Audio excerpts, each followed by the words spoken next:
తెలంగాణ రాజ్భవన్లో జరుగుతున్న at home కార్యక్రమానికి ముఖ్యమంత్రి రేవంత్ రెడ్డి సహా మంత్రులు హాజరయ్యారు. గణతంత్ర దినోత్సవం సందర్భంగా రాజ్భవన్లో అట్ హోమ్ కార్యక్రమం నిర్వహించారు.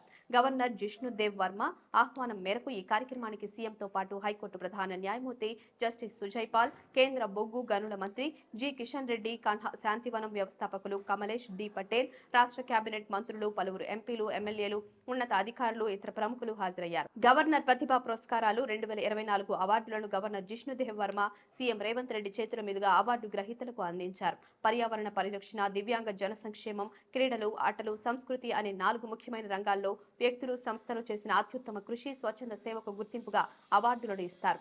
ప్రతి అవార్డుకు 2 లక్షల రూపాయల నగదు బహుమతి, జ్ఞాపిక, ప్రశంసా పత్రం అందజేస్తారు. పర్యావరణ పరిరక్షణ విభాగంలో దుశ్శర్ల సత్యనారాయణ, దివ్యాంగుల సంక్షేమంలో అరికపూడి రఘు, స్పోర్ట్స్ విభాగంలో పారా ఒలింపిక్ విజేత జీవాంజీ దీప్తి, సాంస్కృతిక విభాగాల్లో పిబి కృష్ణభారతి, ప్రొఫెసర్ ఎం పాండురంగారావుకు సంయుక్తంగా అవార్డును అందుకున్నారు. అలాగే సంస్థల విభాగంలో పర్యావరణ పరిరక్షణ విభాగంలో ధృవాంశు ఆర్గనైజేషన్ తరఫున మధురికా చౌదరి, దివ్యాంగ జన సంక్షేమంలో L V Prasad, eye institute, sports and games organisation, Aditya Mehta foundation తో పాటు సంస్కృతి ఫౌండేషన్ పక్షాన టి రాంబాబుకు గవర్నర్ పురస్కారాలను ప్రదానం చేశారు. లైఫ్ టైం అచీవ్మెంట్ అవార్డులను డాక్టర్ జి చంద్రశేఖర్ రెడ్డికి అందించారు.